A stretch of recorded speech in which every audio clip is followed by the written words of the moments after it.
Hello and welcome to another episode of The Average EV. Is now the time to get an EV, especially an Equinox EV? If you were thinking about getting it, I think so. Let's get into it.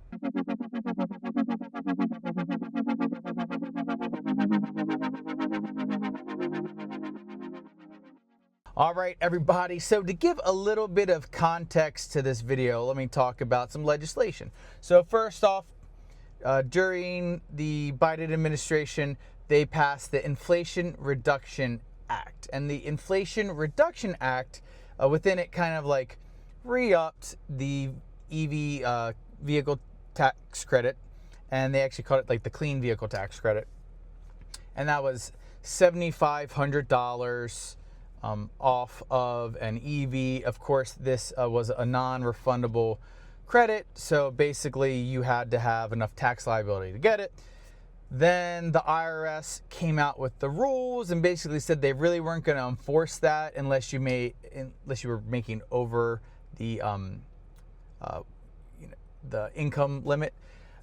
So basically people were using it, and then it was coming off at point of sale. So people were really using this credit, and it was helping with EV adoption. Additionally, there had always kind of been this EV lease loophole where regardless of where vehicles are from or anything like that, you can get $7,500 off of a lease. So this was really helping with EV sales. New administration comes in and they decide to get rid of a lot of legislation surrounding green things, so EVs, stuff like that. Well, anyways, so it's going away, and the last day is going to be September 30th, which is coming up soon. It's September 17th at the time of recording this video. So the big question is, if you're thinking about getting an EV, should you get an EV? And it's a loaded question. So let me stop for a second and just say, if you are strongly thinking about getting an EV and you've really thought it through, then you should do it.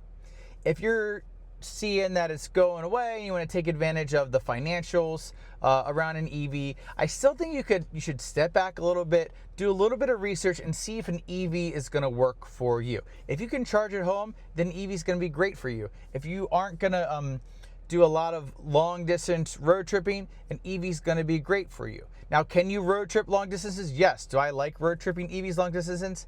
Yes, I do. But a lot of people who are really used to the gas model, so driving a gas car, they tend to not like it as much. Now, I think people maybe come around on it because they enjoy having to stop and get out and relax a little bit. But it's something that I really think you should consider if you want to get an EV. I think they're great. I think everybody should get EVs eventually. But if you're not ready for it, don't do it, because you don't want to put yourself in a bad situation because you felt rushed because of a $7,500 tax credit. So I hope that helps you all a little bit. So really sit down, think about it. If you have questions, like would an EV be good for my situation, drop it down in the comments below and I'll give you my honest opinion. I think that could work for most people. Honestly, with road trips, like I take some like 1,000, 1,500 mile, 2,000 mile road trips, and I'm cool with using an EV, but a lot of people only go 500, 600 miles for some road trips. And I think you actually could probably get away with it and be absolutely fine, and you wouldn't mind stopping once or twice to charge 20 to 30 minutes. But that's my opinion. You need to do what is best for you. Okay, so now you've thought about, is an EV for me? What EV am I going to get? Obviously, I have a Volkswagen ID4 and I have a Chevy Equinox EV, and I think these are both great options. So first off, Chevy Equinox EV, if you're purchasing the vehicle, actually does qualify for the $7,500 tax credit. And if you want to take advantage of that, in addition to other incentives Chevy is doing, they're doing a bunch of incentives. I just checked. It's $7,500 off. I think they're doing $3,000 customer cash, and also for Costco members, you can get $1,000 off, or $1,250 if you have the elite or executive or whatever they call that. I used that, the $1,000. I think it may have been more when I did it. Maybe it was $1,500, but whatever. I used that when I got the Chevy Equinox EV, and that was great. Additionally, they offer some discounts for educators, for first responders, military personnel. So see if there's any other things you can stack in there as well. So if you add that up, 7,500, 3,000, 1,000. So where are we at? So that's 11,500 plus teacher. I had the teacher discount. That's $12,000 off. And if you get the base model, it's $35,000. So $12,000 off a $35,000 car, you're getting it for $23,000. A really good EV. You know, it's got its flaws. If you watch my videos, you know that, but it's a really good EV. You're going to enjoy it, especially for commuting. It's so comfortable. I actually enjoy my car much more than the ID4 when it comes to comfort. I'm really comfortable in my car. Okay, so that's about the Equinox. And then also, I would consider leasing. There's a lot of good leasing deals with the Equinox.